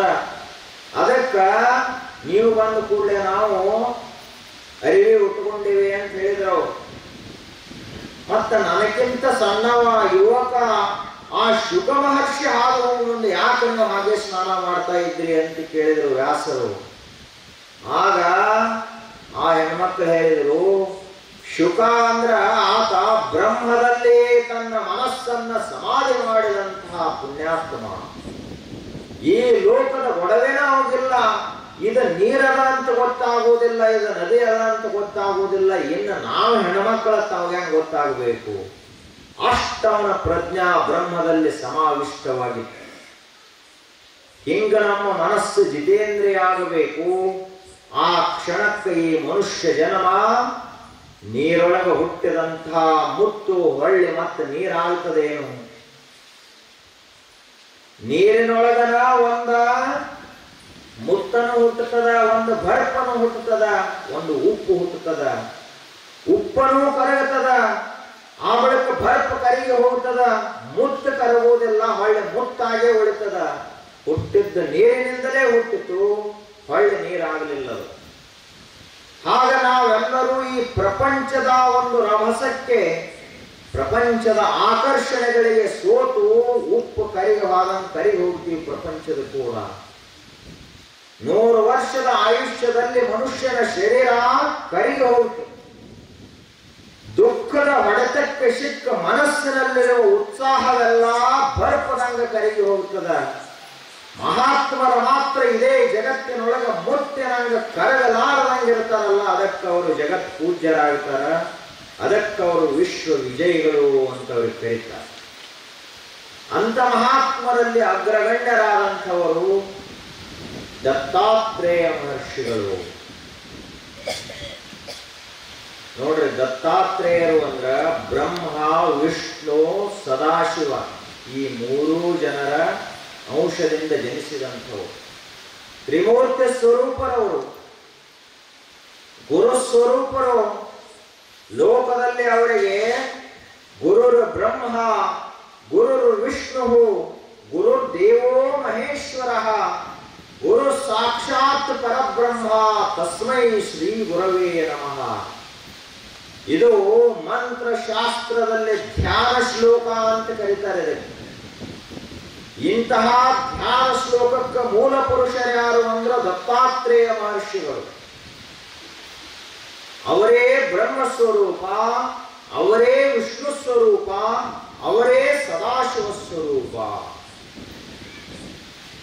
ಅಂಥ ಮಹರ್ಷಿಗಳ ತಂದೆ ತಾಯಿಗಳು ಯಾರು? ಅವರು ಅಷ್ಟ ಮಹಾನ್ ಪುರುಷರೇ ಇದ್ರು.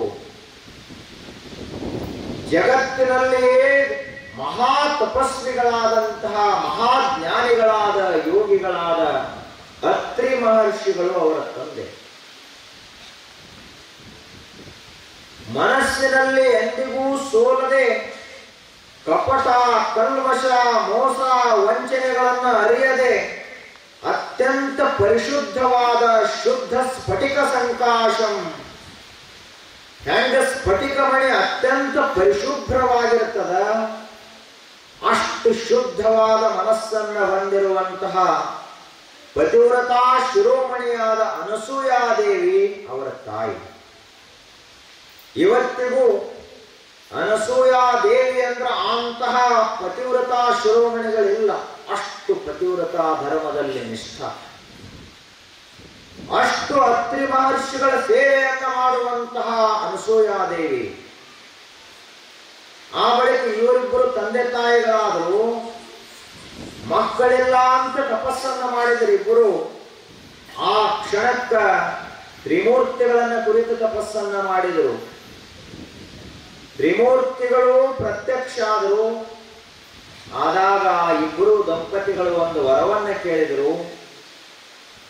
ನೀವು ಮೂರೂ ಜನ ಜಗನ್ನಿಯಾಮಕರು. ವಿಶ್ವವನ್ನು ಸೃಷ್ಟಿ ಮಾಡುವಾತ ಬ್ರಹ್ಮ, ವಿಶ್ವವನ್ನು ಪೋಷಿಸುವಾತ ವಿಷ್ಣು, ಈ ವಿಶ್ವವನ್ನು ಲಯ ಮಾಡುವಾತ ಮಹೇಶ್ವರ. ನೀವು ಮೂರೂ ಜನ ಅಂಶ ರೂಪದಿಂದ ನಮ್ಮ ಉದರದಿಂದ ಜನಿಸಬೇಕು, ನಮ್ಮ ಮಗನಾಗಿ ಹುಟ್ಟಬೇಕು ಅಂತ ಕೇಳಿಕೊಂಡು ತಥಾಸ್ತು ಅಂದ್ರೆ ಮೂರೂ ಜನ. ಅದರಂತೆಯೇ ಬ್ರಹ್ಮ ವಿಷ್ಣು ಮಹೇಶ್ವರರ ಅನುಗ್ರಹ, ಅತ್ರಿ ಮಹರ್ಷಿಯ ತಪಸ್ಸು, ಅನಸೂಯಾದೇವಿಯ ಪತಿವ್ರತಾ ಧರ್ಮ, ಈ ಮೂರೂ ಶಕ್ತಿಗಳ ಕೂಡಿದಾಗ ಹುಟ್ಟು ಮಗ ಹೆಂಗೆ ಹುಟ್ಟಬಾರದು ವಿಚಾರ ಮಾಡಿ.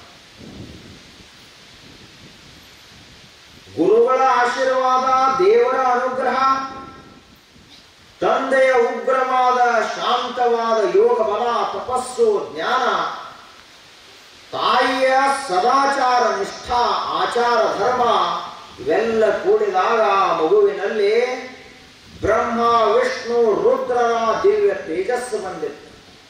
ಆತನೇ ದತ್ತಾತ್ರೇಯ. ಆ ಬಳಿಕ ಅಂಥ ದತ್ತಾತ್ರೇಯ ಮಹರ್ಷಿ ಹುಟ್ಟಿನಿಂದಲೇ ತಪೋನಿರತ. ನಮ್ಮ ಜೀವನಕ್ಕೆ ಮತ್ತು ಅವ್ರ ಜೀವನಕ್ಕೆ ವ್ಯತ್ಯಾಸ ಅಂದ್ರೆ ಅವರು ಮೊದಲ ತಪಸ್ಸು ಮಾಡ್ಕೋತ ಹೋಗ್ತಿದ್ರು ಕೊನೆಯವರೆಗೆ.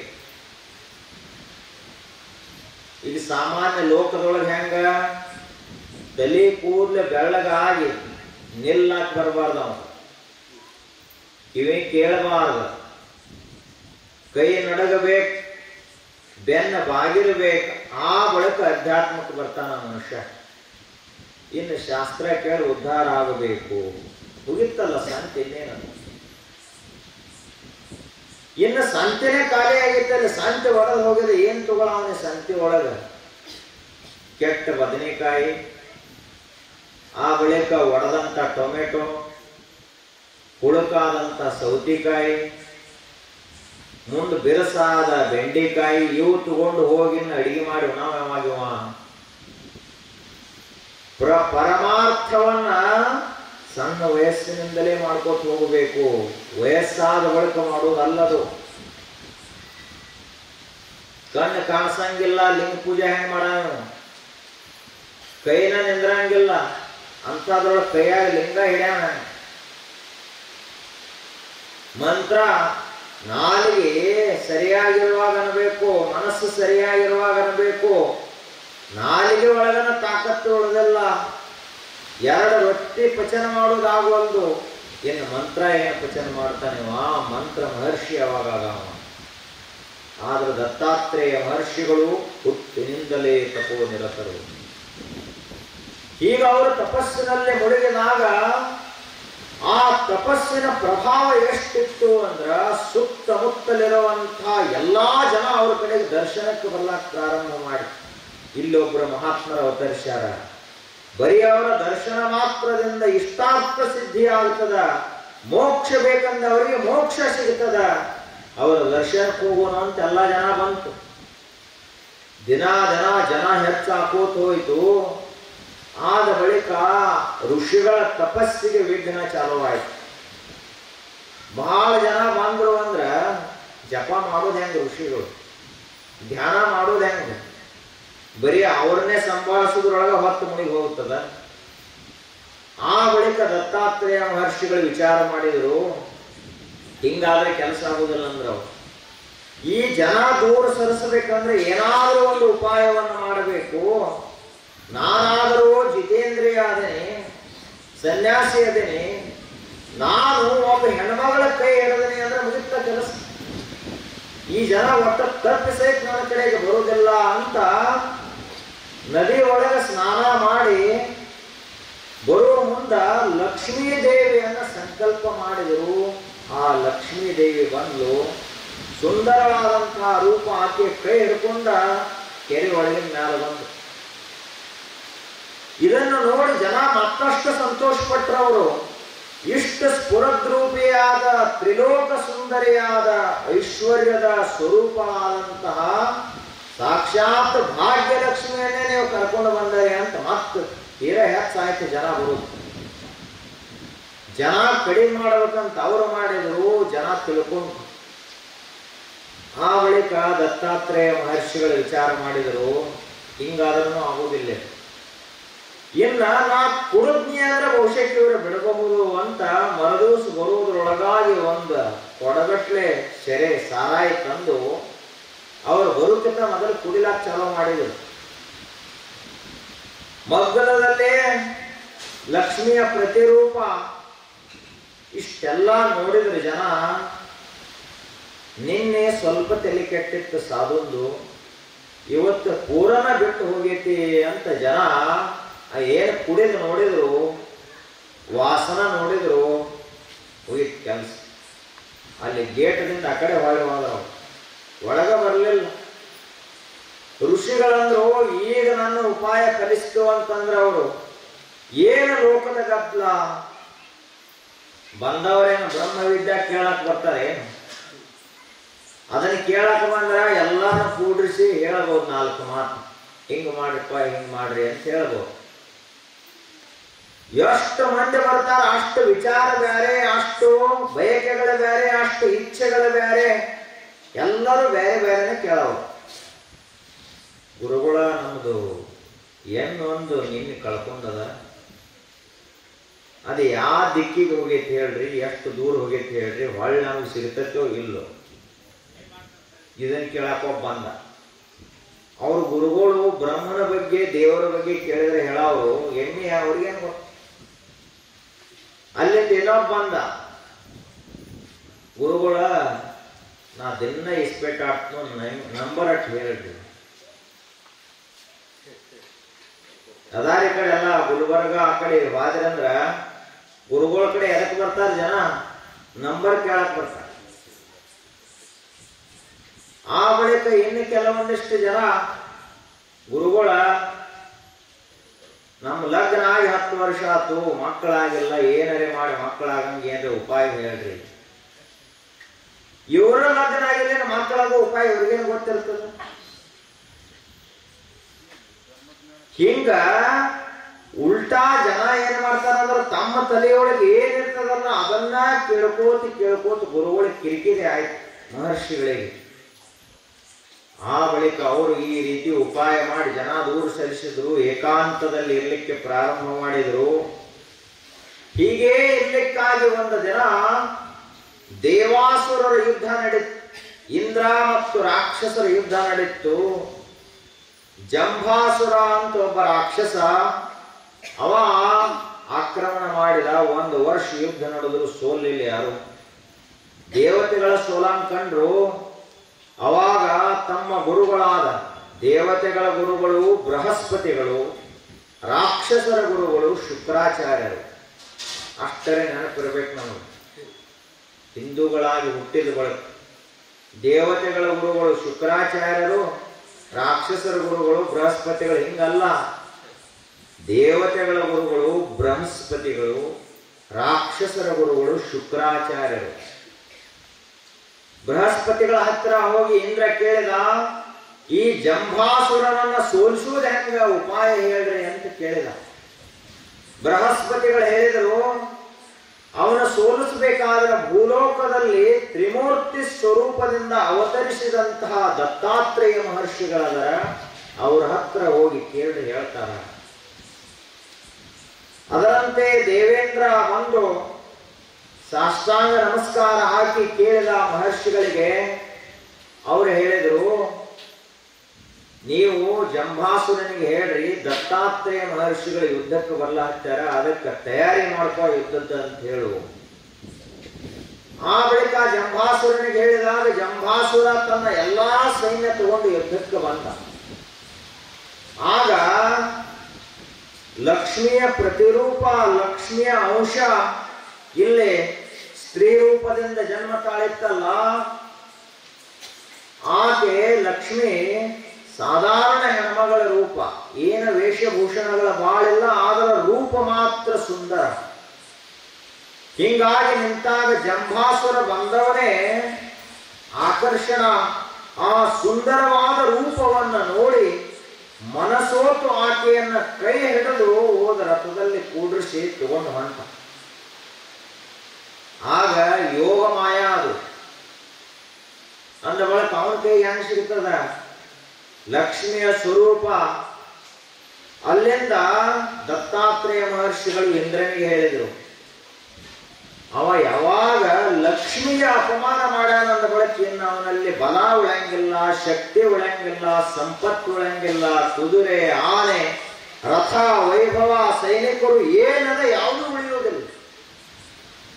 ಒಂದು ವೇಳೆ ಲಕ್ಷ್ಮಿ ನಿಮ್ಮ ಮನೆಯಿಂದ ಹೊರಟು ಹೋದ್ರು ಅಂದ್ರೆ ಮುಗಿತಲ್ಲಿಗೆ 4 ಕಾಲ ಅನ್ನ ಉಳಂಗಿಲ್ಲ, 4 ಪೈಸಾ ಉಳಂಗಿಲ್ಲ, ಮೈ ಮ್ಯಾಲ ಅರಿವಿ ಸಹಿತ ಉಳಂಗಿಲ್ಲ. ಅಷ್ಟು ದರಿದ್ರತನ ಬರ್ತದ ಲಕ್ಷ್ಮಿ ಹೋದ್ರ. ಇನ್ನ ಸರಸ್ವತಿ ಹೋದ್ರ ಬದುಕಬಹುದು, ಲಕ್ಷ್ಮಿ ಹೋದ ಹೆಂಗ್ ಬದುಕುದು? ಅದಕ್ಕ ದತ್ತಾತ್ರೇಯ ಮಹರ್ಷಿಗಳು ಹೇಳಿದ್ರು, ಇನ್ನು ನೀವು ಹೋಗಿ ಅವನ ಮೇಲೆ ಯುದ್ಧ ಮಾಡ್ರಿ, ಅವನು ಸೋತು ಹೋಗ್ತಾನೆ. ಯಾಕಂದ್ರೆ ಶಕ್ತಿನೇ ಇಲ್ಲ ಅವನ ಕಡೆಗೆ, ಸಂಪತ್ತನೂ ಇಲ್ಲ. ಅದೃಶ್ಯರಾಗಿ ಹೋದ್ಲು ಲಕ್ಷ್ಮೀ ತಾಯಿ. ಅಲ್ಲಿಂದ ಯುದ್ಧ ಮಾಡಿದರು, ಜಂಭಾಸುರ ಸೋತು ಹೋದ. ಬರೀ ಮಹರ್ಷಿಗಳು ಒಂದು ಸೂಚನಾ ಕೊಟ್ಟಿದ್ದರಿಂದ ಯುದ್ಧದಲ್ಲಿ ದೇವತೆಗಳು ಗೆದ್ದರು. ಇನ್ನೊಂದು ಸಾರಿ ಹೈಹಯ ದೇಶದ ರಾಜ ಕಾರ್ತವೀರ್ಯಾರ್ಜುನ ಅಂತ ಒಬ್ಬ ಇದ್ದ. ಆತನಿಗೆ ರಾಜಕುಮಾರ ಒಂದು ಸಾರಿ ಏನಾಯಿತು, ಕಾಲಕರ್ಮ ಸಂಯೋಗದಿಂದ ಅವರ ತಂದೆ ತೀರ್ಕೊಂಡ, ಮಹಾರಾಜ ತೀರ್ಕೊಂಡ. ಆ ಸ್ಥಾನದ ಮೇಲೆ ಇವನ ಕೂಡರು ಪ್ರಸಂಗ. ಆದ್ರ ಇವ ಎಲ್ಲ ನೋಡಿದ್ದ ರಾಜ್ಯವನ್ನ ಸೂಕ್ಷ್ಮವಾಗಿ, ಏನಿದು ಶತ್ರುಗಳು ಬಂದ ನಮ್ಮನ್ನು ಇಳಿಸ್ಬೇಕಂತಾರ, ಪ್ರಜೆಗಳಾದರೂ ಸರಿಯಾಗಿ ನಮಗ ದೇಣಿಗೆಯನ್ನ ಕೊಡುವುದಿಲ್ಲ, ಟ್ಯಾಕ್ಸ್ ಕೊಡುವುದಿಲ್ಲ. ಆ ಬಳಿಕ ಇಲ್ಲಿ ಆದರೂ ಸಹಿತ ಮಂತ್ರಿಗಳ ಕಿತ್ತಾಟ. ಇಷ್ಟೆಲ್ಲ ಒಂದು ಹೋರಾಟದ ನಡು ನಾ ರಾಜ ಏನು ಸುಖ ಉಳ್ಲಿಕ್ಕಾಗ್ತದ ಅಂತಂದ. ಮನೆಯೊಳಗನ ಬರೀ ನಿಮ್ಮ ಕಡೆ ಚಾವಿ ಇತ್ತು ಅಂದ್ರೆ ಎಷ್ಟು ತ್ರಾಸ ಇರ್ತದೆ. ಚಾವಿ ಎಲ್ಲಿ ಇರ್ತದೆ ಅಲ್ಲಿ ತ್ರಾಸ ಇರೋದನ. ಎಲ್ಲಿ ತಿಜೋರಿ ಕಿಲಿಕೈ ನಿಮ್ಮ ಕಡೆಗೆ ಇರ್ತದ ಅಲ್ಲಿವರೆಗೆ ನಿಮಗೆ ತ್ರಾಸ ಇದ್ದದ್ದೇ. ಅದು ತುಂಬಿರ್ಲಿ ಖಾಲಿ ಆಗಿರ್ಲಿ, ತುಂಬಿದವಗೂ ಚಿಂತದ, ಖಾಲಿ ಆದವಗೂ ಚಿಂತದ. ಮತ್ತ ಆ ಚಾವಿ ಎಲ್ಲಿ ನೀವು ಕಾಯ ನಿಮ್ಮ ಕಡೆನೇ ಇಟ್ಕೋಬೇಕದನ್ನ, ಹಂಗ ಎಲ್ಲರೇ ಇಟ್ಟು ಎಲ್ಲಿ ಹೋಗ್ಲಕ್ ನಡೆಯುವುದಿಲ್ಲ. ಹಂಗ ಇಷ್ಟು ಚಿಂತಿರುವಾಗ, ಬರೀ ಒಂದು ಮನ್ಯಾಗ ಇಷ್ಟು ಚಿಂತಿರುವಾಗ ಇನ್ನ ರಾಜ್ಯದ ಅಧಿಕಾರ ಅಂದ ಬಳಕ ಎಷ್ಟು ಚಿಂತೆ, ಅದರ ಮೇಲೆ ಎಷ್ಟು ಮಂದಿ ಕಣ್ಣ, ಎಷ್ಟು ಜನ ಪಿತೂರಿ ಮಾಡ್ತಾರೆ. ಅಧಿಕಾರದಿಂದ ಇಳಿಸಬೇಕು ಅಂತ ಎಷ್ಟು ಸಂಚು ನಡೀತದ, ಅದರ ಹಿಂದ ಎಷ್ಟು ಜನ ಆ ಸ್ಥಾನದ ಮೇಲೆ ಬಂದು ಕೂಡಿರ್ಬೇಕಂತ ಆಸೆ ಪಟ್ಕೊಂಡು ಕೂತಿರ್ತಾರೆ. ಅವಾಗ ಕಾರ್ತವೀರ್ಯಾರ್ಜುನ ವಿಚಾರ ಮಾಡಿದ, ನನಗಿದು ಬೇಡ, ನಾ ಮನುಷ್ಯನಾಗಿ ಹುಟ್ಟಿದ್ದು ಮೋಕ್ಷವನ್ನು ಪಡೆಯಲಿಕ್ಕೆ. ನಾನು ಇದನ್ನೇನು ಮಾಡ್ಲಾಕ ಬಂದಿಲ್ಲ. ನನ್ನ ಜೀವನದ ಉದ್ದೇಶ ಕೇವಲ ಮೋಕ್ಷ ಸಾಧನೆ ಹೊರತು ರಾಜ್ಯ ವೈಭೋಗವಲ್ಲ ಅಂತಂದ. ಆಗ ವಿಚಾರ ಮಾಡಿ ಇನ್ನೇನ ಎಲ್ಲ ರಾಜ್ಯವನ್ನು ಬಿಟ್ಟು ಹೋಗಬೇಕಂತಿದ್ದ. ಅವಾಗ ಗರ್ಗ ಮಹರ್ಷಿಗಳು ಬಂದ್ರು ಆತನ ಕಡೆಗೆ. ಬಂದು ಅವರು ಹೇಳಿದರು, ಎಲ್ಲಿ ಹೊರಟ ಇದ್ದೀನಿ? ಇಲ್ಲ, ನಾನು ಮೋಕ್ಷವನ್ನು ಪಡಿಬೇಕಂತ ಹಿಮಾಲಯಕ್ಕೆ ಹೊರಟೇನೆ. ಆ ಋಷಿಗಳು ಹೇಳಿದರು, ಹಿಮಾಲಯಕ್ಕೆ ಹೋಗಿ ಏನು ಮಾಡವ ನೀನು? ಇಲ್ಲೇ ಸಮೀಪದಲ್ಲಿ ದತ್ತಾತ್ರೇಯ ಮಹರ್ಷಿಗಳದಾರ, ಬ್ರಹ್ಮ ವಿಷ್ಣು ಶಿವಸ್ವರೂಪರೇ ಅವರದಾರ. ಅವರ ಕಡೆಗೆ ಹೋಗಿ ಸ್ವಲ್ಪ ದಿವಸ ಸೇವಾ ಮಾಡು, ನಿನ್ನ ಮನಸ್ಸೂ ಶಾಂತ ಆಗ್ತದ. ಅಮೋಘವಾದ ಅದ್ವಿತೀಯವಾದ ಶಕ್ತಿ ಸಾಮರ್ಥ್ಯಗಳನ್ನು ನಿನಗವರು ಕೊಡ್ತಾರೆ. ನೀನ ಯುದ್ಧದೊಳಗೆ ಸೋಲುವುದೇ ಇಲ್ಲ ಅಂತ ವರವನ್ನು ಕೊಡ್ತಾರ. ನಿನ್ನ ರಾಜ್ಯದಲ್ಲಿ ಎಂದೂ ಬಡತನ ಬರುವುದಿಲ್ಲ, ಬರಗಾಲ ಬೀಳುವುದಿಲ್ಲ, ರೋಗ ರುಜನಾದಿಗಳ ಹಾವಳಿ ಇರುವುದಿಲ್ಲ. ಅಂತಹ ಸಮೃದ್ಧಿಯನ್ನ ಋಷಿಗಳು ನಿನಗೆ ಕೊಡ್ತಾರ. ಅದರಂತೆ ಕಾರ್ತಿವೀರ್ಯಾರ್ಜುನ ದತ್ತಾತ್ರೇಯ ಮಹರ್ಷಿಗಳ ಸೇವಾ ಮಾಡ್ಲಿಕ್ಕೆ ಅವಧೂತರವರು ದತ್ತಾತ್ರೇಯ ಮಹರ್ಷಿಗಳು ಒಂದು ಸಾರಿ ಊಟ ಮಾಡಿದ್ರೆ ಮಾಡೇ ಬಿಡೋದು, ಒಂದು ಸಾರಿ ಉಪವಾಸ ಇರೋದು, ಒಂದು ಸಾರಿ ದಿಗಂಬರಾಗಿರೋದು, ಒಂದು ಸಾರಿ ಪೀತಾಂಬರ ಉಟ್ಕೊಂಡಿರುವುದು, ಒಂದು ಸಾರಿ ಆಗ ದೂರ ದೂರ ಹೋಗುದು, ಒಂದು ಸಾರಿ ಕುಂತಲ್ಲೇ ಕುಂತಿರುವುದು. ಹಿಂಗ ವಿಚಿತ್ರ ವಿಚಿತ್ರ ವರ್ತನ ಮಾಡ್ತಿದ್ರವರು. ಅದನ್ನ ನೋಡಿ ಇವ ಸೇವಾ ಮಾಡ್ಬೇಕಲ್ಲ, ತಡ್ಕೊಂಡು ಎಲ್ಲ ತಡ್ಕೊಂಡು ಸೇವಾ ಮಾಡಿದ ಕೊನೆಗೆ ಇವನ ಸೇವೆಗೆ ಪ್ರಸನ್ನ ಆಗಿ ದತ್ತಾತ್ರೇಯ ಮಹರ್ಷಿಗಳು ಆತನಿಗೆ ಏನು ವರ ಬೇಕು ಕೇಳಪ್ಪ ಅಂತ ಹೇಳಿದೆ. ಆತ ಹೇಳಿದ, ಮಹರ್ಷಿಗಳೇ, ನನಗ 1,000 ಕೈಗಳು ಬರಬೇಕು ಯುದ್ಧದಲ್ಲಿ. ನನಗೆ 1,000 ಕೈಗಳಲ್ಲಿ ಎಷ್ಟು ಶಕ್ತಿ ಇರ್ತದ ಅಷ್ಟು ಶಕ್ತಿ 2 ಕೈಗಳಲ್ಲಿ ಬರಲಿ ಅಂತ ವರ ಕೇಳ್ಕೊಂಡ. ಯಾವುದೂ ಯುದ್ಧದಲ್ಲಿ ನನಗೆ ಗೆಲ್ಲುವುದಾಗಬಾರದು. ಅಲ್ಲಿಂದ ನನ್ನ ಮನಸ್ಸು ಯಾವಾಗಲೂ ಕೂಡ ಭಕ್ತಿಯೊಳಗಿರುವಂಗಾಗಲಿ, ಪರಮಾತ್ಮನಲ್ಲಿ ಭಕ್ತಿ ಎಂದಿಗೂ ನಾಶವಾಗದೇ ಇರಲಿ, ಮರೆವಾಗದೇ ಇರಲಿ. ನನ್ನ ರಾಜ್ಯದಲ್ಲಿ ಸದಾ ಕಾಲ ಸುಭಿಕ್ಷ ಇರಲಿ, ದುರ್ಭಿಕ್ಷ ಅಲ್ಲ. ದುರ್ಭಿಕ್ಷ ಅಂದ್ರ ಅತಿವೃಷ್ಟಿ ಅನಾವೃಷ್ಟಿ. ಬಹಳ ಮಳೆ ಆತು ಅಂದ್ರೆ ನಿಮ್ಮ ತೊಗರಿ ಒಂದು ಉಳಿದಿಲ್ಲ, ಅದು ಬರಗಾಲನ ಹಸಿ ಬರ ಅಂತ ಕರೀತಾರ. ಇನ್ನು ಒಟ್ಟ ಮಳೆನ ಆಗಲಿಲ್ಲ, ಅದು ಒಣ ಬರ. ಈ 2 ಬರಗಾಲಗಳು ಬೀಳಬಾರದು. ಅದರಲ್ಲಿ ಇನ್ನು ಮಳೆಯಾದ ಬಳಿಕ ಸ್ವಲ್ಪ ಬೆಳೆ ಬರಲಿಲ್ಲ ಅಂದ್ರೆ ನಡೀತದ, ಜನ ಜಾನುವಾರುಗಳ ಬದುಕ್ತಾವ. ಮಳೆಯೇ ಆಗದೆ ಇದ್ರ ಮುಗಿದ ಕೆಲಸ, ಯಾರು ಬದುಕುವುದಿಲ್ಲ ಈ ಭೂಮಂಡಲದೊಳಗೆ. ಹಂಗ ಅವ ಕೇಳಿದ, ನನ್ನ ರಾಜ್ಯದಲ್ಲಿ ಸದಾ ಸುಭಿಕ್ಷೆ ಇರುವಂತೆ ಆಗಲಿ, ಸದಾ ಕಾಲ ಮಳೆ ಹಾಕೋತಿರ್ಬೇಕು, ಬೆಳೆ ಬರ್ಕೋತಿರ್ಬೇಕು, ಜನ ಸಂತೋಷದಿಂದ ಇರಬೇಕು, ಹಂಗ ಆಶೀರ್ವಾದ ಮಾಡ್ರಿ. ತಥಾಸ್ತು ಅಂದ್ರು ದತ್ತಾತ್ರೇಯ ಮಹರ್ಷಿಗಳು. ಆದ್ರೆ ಒಂದು ಕರಾರ ಹೇಳಿದ್ರವರು, ಈ ವರ ಎಲ್ಲ ನಿನಗೆ ಪ್ರಾಪ್ತವಾಗ್ತದೆ. ನೀನು ಯುದ್ಧಕ್ಕೆ ನಿಂತರ 1000 ಕೈಗಳಿಂದ ಯುದ್ಧವನ್ನು ಮಾಡಬಹುದು, ಅಷ್ಟು ಸಾಮರ್ಥ್ಯ ನಿನ್ನ ಭುಜಗಳಲ್ಲಿ ಬರ್ತದೆ. ನಿನ್ನ ರಾಜ್ಯದಲ್ಲಿ ಬರಗಾಲ ಬರುವುದಿಲ್ಲ, ಸದಾ ಕಾಲ ಸುಭಿಕ್ಷೆ ಇರ್ತದ. ಹಣ್ಣು, ಹೂ, ದವಸ ಧಾನ್ಯಗಳು ಎಲ್ಲಾ ಬಾವಿಗಳು ತುಂಬಿರ್ತಾವ, ಕೆರೆಗಳು ತುಂಬಿರ್ತಾವ, ಹಳ್ಳಗಳು ಹರಿತಾ ಇರ್ತಾವ, ಹೊಳೆಗಳು ಸದಾ ತುಂಬಿ ತುಂಬಿ ಹರಿತಾ ಇರ್ತಾವ. ಪ್ರಾಣಿ ಪಕ್ಷಿಗಳು ಸದಾ ಹಾಡ್ತಾ ಕುಣಿತಾ ಅವಿರ್ತಾವ. ಗೆಡ್ಡೆ ಗೆಣಸುಗಳಿಗೆ ಕೊರತೆ ಇಲ್ಲ, ಯಾವುದಕ್ಕ ಕೊರತೆ ಇರುವುದಿಲ್ಲ. ಅಷ್ಟು ಸಮೃದ್ಧ ನಿನ್ನ ರಾಜ್ಯವಾಗುತ್ತದ. ಆದ್ರೆ ಒಂದು ನಿಯಮ ಪಾಲಿಸು, ಮರಿಲಾಕ ಹೋಗಬೇಡ. ಒಬ್ಬರ ಬ್ರಹ್ಮಜ್ಞಾನಿಗಳನ್ನ ಎಂದ ನೀನು ಅವಮಾನ ಮಾಡ್ತೀಯಲ್ಲ, ಅಂದೇ ನಿನ್ನ ಸಂಪತ್ತು ಹೋಗ್ತದ, ನಿನ್ನ ಬಲ ಹೋಗ್ತದ, ನಿನ್ನ ಪ್ರಾಣವೇ ಹೊರಟು ಹೋಗ್ತದ ಅಂತ ಹೇಳಿ. ಎಂದಿಗೂ ಋಷಿಗಳಿಗೆ ಅವಮಾನ ಮಾಡ್ಲಿಕ್ಕೆ ಹೋಗಬೇಡ. ನಿನ್ನ ದಂಭಾದರ್ಪವನ್ನು ಜ್ಞಾನಿಗಳ ಮುಂದೆ ತೋರಿಸ್ಲಿಕ್ಕೆ ಹೋಗಬೇಡ. ಒಬ್ಬರ ತಪಸ್ವಿಗಳ ಮುಂದೆ ನೀನು ಅಹಂಕಾರದಿಂದ ವರ್ತನ ಮಾಡಬೇಡ ಅಂತ ಹೇಳಿದರು. ಆಯ್ತು, ಅವರಿಂದ ವರ ಪಡೆದುಕೊಂಡು ತನ್ನ ರಾಜ್ಯಕ್ಕೆ ಬಂದು ದಿಗ್ವಿಜಯಶೀಲನಾದ, ಮಹಾವಿಜಯಿಯಾದ, ಶೂರನಾದ, ಧೀರನಾದ, ಎಲ್ಲಾ ಕಡೆಗಳಲ್ಲಿಯೂ ಕಾರ್ತಿವೀರ್ಯಾರ್ಜುನನ ಕೀರ್ತಿ ಹಬ್ಬಿತ್ತು. ಆ ಬಳಿಕ ಹಂಗ ಇರೋದಲ್ಲ ಮನುಷ್ಯನ ಬುದ್ಧಿ.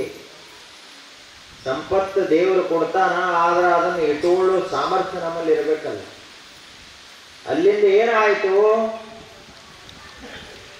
ಜಮದಗ್ನಿ ಮಹರ್ಷಿಗಳಿದ್ರು, ಕಾಮಧೇನು ಅವರ ಕಡೆಗೆತ್ತು. ಅದರ ಮೇಲೆ ಇವನ ಕಣ್ಣು ಬಿದ್ದು, ಅದ ಕಾಮಧೇನು ನನಗ ಬೇಕು ಅಂತ ಕೇಳಿ ಅವರು ಕೊಡುವುದಿಲ್ಲ ಅಂದ ಬಳಿಕ ಜಮದಗ್ನಿ ಮಹರ್ಷಿಗಳನ್ನೇ ಇವ ಕೊಂದು ಬಿಟ್ಟು. ಅದೇ ಕ್ಷಣಕ್ಕೆ ವಿಷ್ಣುವಿನ ಅವತಾರ ಆಗಿತ್ತು.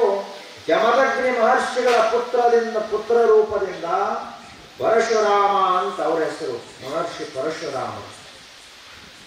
ಪರಶು ಅಂದ್ರೆ ಕೊಡಲಿ, ರಾಮ ಅಂದ್ರೆ ವಿಷ್ಣು. ಕೊಡಲಿ ರಾಮ. ಏನೊಮ್ಮೆ ಕೊಡಲಿಯನ್ನು ಹೆಗಲ ಮೇಲೆ ಹಾಕಿದ್ರು ಪರಶುರಾಮ, ಕಾರ್ತವೀರ್ಯಾರ್ಜುನನಿಗೆ ಈ ಕ್ಷತ್ರಿಯರಿಗೆ ಇಷ್ಟು ಸೊಕ್ಕದ, ಎಷ್ಟು ದಂಭ ಬಂದದ. ಒಬ್ಬರು ಮಹರ್ಷಿಗಳನ್ನು ಕೊಲ್ತಾನ, ಒಬ್ಬರು ಮಹಾತ್ಮರನ್ನ ಕೊಲ್ತಾನ ಅಂದ ಬಳಿಕ ಕ್ಷತ್ರಿಯ ಕುಲವನ್ನೇ ಇಡಬಾರದು ಭೂಮಿ ಮೇಲೆ ಅಂತಂದ್ರ ಅವರು. ಒಂದು ಸಾರಿ ಅಲ್ಲ, ಎರಡು ಸಾರಿ ಅಲ್ಲ, ಅಹಂಕಾರಿಗಳಾದ ರಾಜರನ್ನ 21 ಸಾರಿ ಇಡೀ ಭೂಮಂಡಲವನ್ನು ಯುದ್ಧ ಮಾಡಿ ಎಲ್ಲರನ್ನ ಕೊಂದು ಹಾಕಿದ್ರು ಪರಶುರಾಮ. ಕಾರ್ತವೀರ್ಯಾರ್ಜುನ ಸತ್ತು ಹೋದ. ನಮ್ಮಲ್ಲಿಯೂ ಹಾಗೆ ಗುರುಗಳ ಕಡೆಗೆ ನಾವು ಸೇವೆ ಮಾಡಿ ಏನೋ ಪಡ್ಕೊಂಡಿರ್ತೀವಿ, ವಿನಯದಿಂದ, ಭಕ್ತಿಯಿಂದ, ಶ್ರದ್ಧೆಯಿಂದ ಅದನ್ನು ಉಳಿಸ್ಕೊಂಡು ಹೋಗಬೇಕು. ಋಷಿ ಶಾಪಕ್ಕೆ, ಸಾಧು ಸಂತರ ಶಾಪಕ್ಕೆ, ಕೋಪಕ್ಕೆ ಎಂದು ಗುರಿಯಾಗಬಾರದು. ಯಾಕೆ ಅಂದ್ರೆ ನಾವು ಸದಾ ಸಂಸಾರದ ಕೊಳಚೆಯಲ್ಲಿ ಬಿದ್ದು ಒದ್ದಾಡುವಾಗ ಇವರು ಬ್ರಹ್ಮ ಜ್ಞಾನದ ಪರಮ ಹಂಸ ಸ್ಥಿತಿಯಲ್ಲಿ ತೇಲ್ತಾ ಇರ್ತಾರ. ಅವರಿಗೆ ನಮಗೆ ಎಷ್ಟು ವ್ಯತ್ಯಾಸ. ಅವರು ಮಹಾ ತಪಸ್ವಿಗಳಿರ್ತಾರ. ಮನಸ್ಸು ಹೊಲಸಾಗಿರುವುದಿಲ್ಲ, ಕೈ ಹೊಲಸಾಗಿರುವುದಿಲ್ಲ. ಅವರ ಶರೀರವಂತೂ ಬ್ರಹ್ಮಚರ್ಯದ ತೇಜದಿಂದ ಪ್ರಕಾಶಿತವಾಗಿರ್ತದ. ಅಂತ ಮಹಾತ್ಮರು ಅವರ ಸಿಟ್ಟಿಗೆ ನಾವು ಒಳಗಾದೀವಿ, ಅವರ ಪ್ರಕೋಪಕ್ಕೆ ಒಳಗಾದೀವಿ ಅಂದ್ರೆ ನಮಗೆ ಹೆಂಗೆ ಕಲ್ಯಾಣ ಆಗ್ತದೆ? ಊರಾಗ ಅಲ್ಲೇ ಕಲ್ಲಪ್ಪ ಮಲ್ಲಪ್ಪನ ಜಗಳ ನಡೀತದೆ, ಏನಾಗುವುದಿಲ್ಲ, ಹಾನಿ ಬಾಳ. ನೀವೊಂದಾಡು ಅವನಿಗೆ ಬಿಡ್ತೀರಿ, ಅವನೊಂದಾಡು ನಿಮಗೂ ಬಿಡಿತಾನ. ನೀವೊಂದು 4 ಬೈತೀರಿ, ಅವನ್ 8 ಬೈತಾನ, ನಡೀತಾರೆ. ಇಬ್ಬರು ಸಮಾನ ಸ್ಕಂದರಿರ್ತಾರೆ. ಸ್ಪರ್ಧಾ ಸಮಾನ ಸ್ಕಂದರಲ್ಲಿ ಎತ್ತುಗಳನ್ನ ಒಂದು ಹೋರಿ ಹೂಡಿ ಒಂದು ದೊಡ್ಡ ಗೂಳಿ ಹೂಡ್ತಾರೆ. ಎರಡು ಸಮಾನ ಸ್ಕಂದ ಇರ್ಬೇಕು, ಸಮಾನ ಹೆಂಗಲ್ ಇರ್ಬೇಕು, ಅಲ್ಲಿ ಹೂಡ್ತಾರ. ಹಂಗ ಋಷಿಗಳು ಅಂದ್ರ ದೇವರ ಸ್ವರೂಪರವರು, ಸಾಧು ಸಂತರು ಅಂದ್ರ ಅವ್ರ ಜೊತೆಗೆ ಹೋರಾಟ ಮಾಡಬಾರದು, ವಾದ ವಿವಾದ ಮಾಡಬಾರದು. ಅವರ ಜೊತೆಗೆ ನಾವು ಯಾವುದೇ ರೀತಿಯಿಂದ ಸ್ಪರ್ಧಾ ಒಡ್ಲಿಕ್ಕೆ ಹೋಗಬಾರದು. ಮನೆ ಹಿಡ್ಕೊಂಡು ಬದುಕುವಂಥವರು ಸಾಮಾನ್ಯರು, ಇಡೀ ವಿಶ್ವವನ್ನೇ ನನ್ನ ಮನೆ ಅಂತ ತಿಳ್ಕೊಂಡವರು ಸಾಧು ಸಂತ. ವಸುಧಾ ಏವ ಕುಟುಂಬಕಂ, ಇಡೀ ಜಗತ್ತೇ ನನ್ನ ಮನೆ ಅಂತ ಅವ್ರು ತಿಳ್ಕೊಂಡಿರ್ತಾರೆ. ಈಗ ದತ್ತಾತ್ರೇಯ ಮಹರ್ಷಿಗಳು ಆ ರೀತಿಯಾಗಿ ತಮ್ಮ ತಪಸ್ಸಿನಿಂದ ಅಷ್ಟು ವರವನ್ನು ಕೊಟ್ಟರು. ಅಂತಹ ಒಂದು ತಪಸ್ಸಿನ ತೇಜಸ್ಸಿನಿಂದ ಅವರು ಬೆಳಗ್ತಾ ಇದ್ರು. ಅದರಂತೆಯೇ ಇನ್ನೊಂದು ಸಾರಿ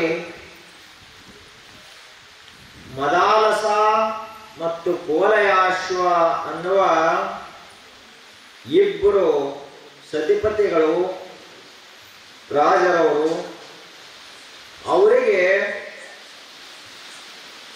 ಒಬ್ಬ ಇಬ್ಬರ ಮಕ್ಕಳಿದ್ರು.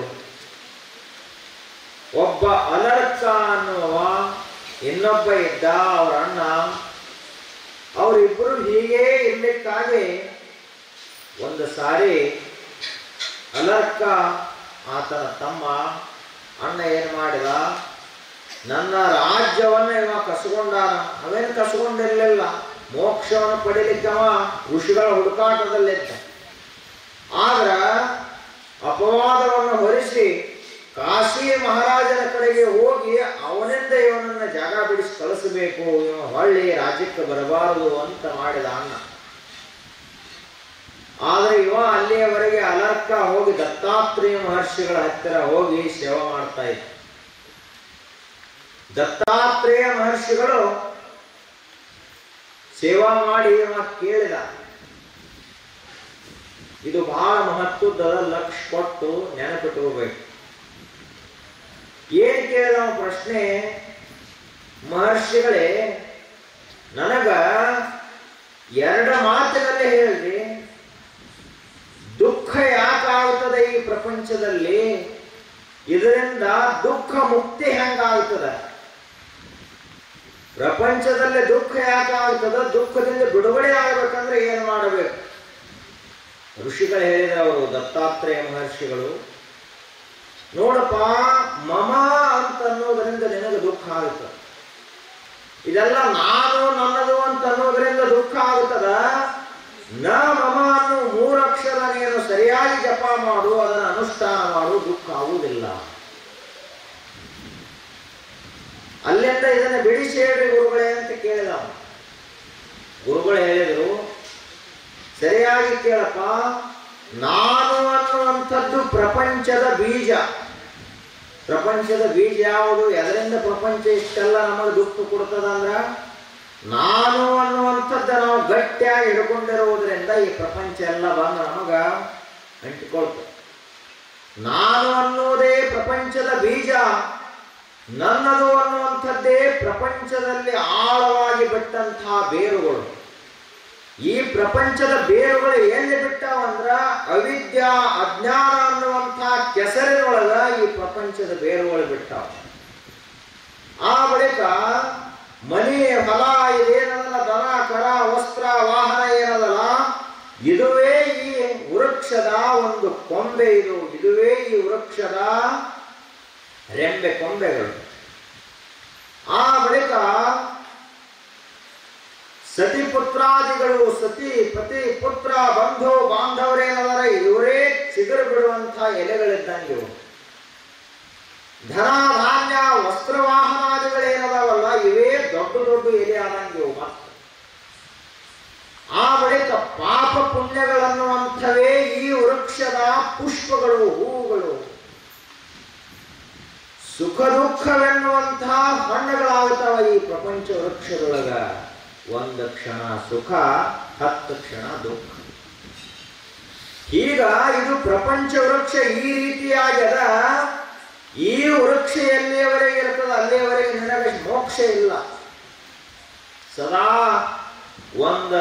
10 ದಿವಸ ಅಳುವುದು, 1 ದಿವಸ ನಗುವುದು. ಮನೆಯಲ್ಲಿ ಒಬ್ಬರು ದೇಹ ಬಿಟ್ಟರು ಅಂತ 10 ದಿವಸ ಅಳುವುದು, 11ನೇ ದಿವಸಕ್ಕೆ ಮೊಮ್ಮಗ ಹುಟ್ಟಿದ ನಗುವುದು. ಹಿಂಗ್ ಪ್ರಪಂಚ ಅಂದ್ರೆ ಹಿಂಗ. ಇದು ಬೇವನ್ನು ತಿನ್ನೋದು, ಬೆಲ್ಲನ್ನು ತಿನ್ನೋದು, ಜೇನನ್ನು ತಿನ್ನೋದು, ಅದರೊಂದಿಗೆ ಕಹಿಯನ್ನು ತಿನ್ನೋದು. ಪ್ರಪಂಚ ಅಂದ್ರೆ ಮಿಶ್ರವಾಗಿರ್ತದ.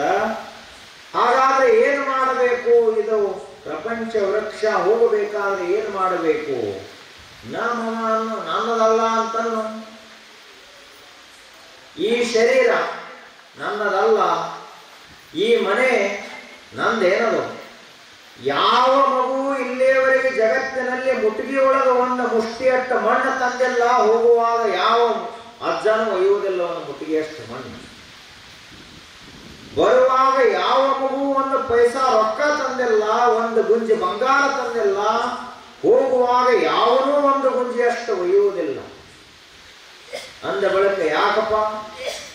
ಇಲ್ಲಿವ 4 ಕಲ್ಲು ತಗೊಂಡು ಮನೆ ಕಟ್ಟಿರ್ತಾನ, ನಂದು ನಂದು ಅನ್ಕೊಂಡು ಕೊಂಡಿರ್ತಾನ. ಇಲ್ಲಿದ ಹಾಳು ಮಣ್ಣು ತಗೊಂಡು ಕಟ್ಟಿರ್ತಾನ. ಆ ಹಾಳು ಮಣ್ಣು ಇಲ್ಲೇ ಉಳಿತದ, ಆ ಕಲ್ಲು ಇಲ್ಲೇ ಉಳಿತದ, ನೀನು ಮಾತ್ರ ಹೋಗುತ್ತಿ. ದೇಹ ಸಹಿತ ಇಲ್ಲೇ ಉಳಿತದ, ಸ್ಮಶಾನದ ಪಾಲಾಗ್ತದ ಶರೀರ.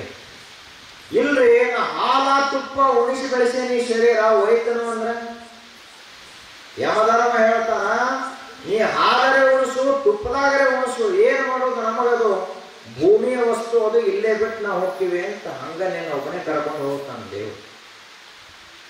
ಯಾವುದೂ ನಿನ್ನದಲ್ಲ. ಹಂಗಾದ್ರೆ ಮೋಕ್ಷ ಹೊಂದಬೇಕಾದ್ರೆ ಏನು ಮಾಡಬೇಕು? ಇದ್ಯಾವುದೂ ನನ್ನದಲ್ಲ, ಯಾವುದೂ ನಾನಲ್ಲ.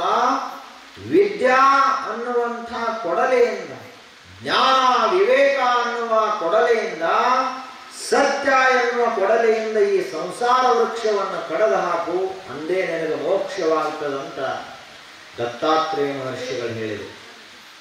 ಇಷ್ಟಾದ ಬಳಿಕ ಅಲ್ಲಿಗೆ ಕಾಶಿರಾಜನು ಬಂದ, ಅವರ ಅಣ್ಣನೂ ಬಂದ, ಅಲರ್ಕನ ಅಣ್ಣನೂ ಬಂದಾಗ ಅಣ್ಣ ಹೇಳಿದ, ಇವನಿಗೆ ಜ್ಞಾನ ಆಗಲಿ ಅಂತ ತಿಳ್ಕೊಂಡು ನಾನು ಹಂಗೆ ಮಾಡಿದ್ದೀನಿ ಹೊರತು ನನಗೆ ರಾಜ್ಯದ ಮೇಲೆ ಆಸೆ ಇಲ್ಲ ಅಂತ. ಅವನೂ ಕಾಡಿಗೆ ಹೋದ.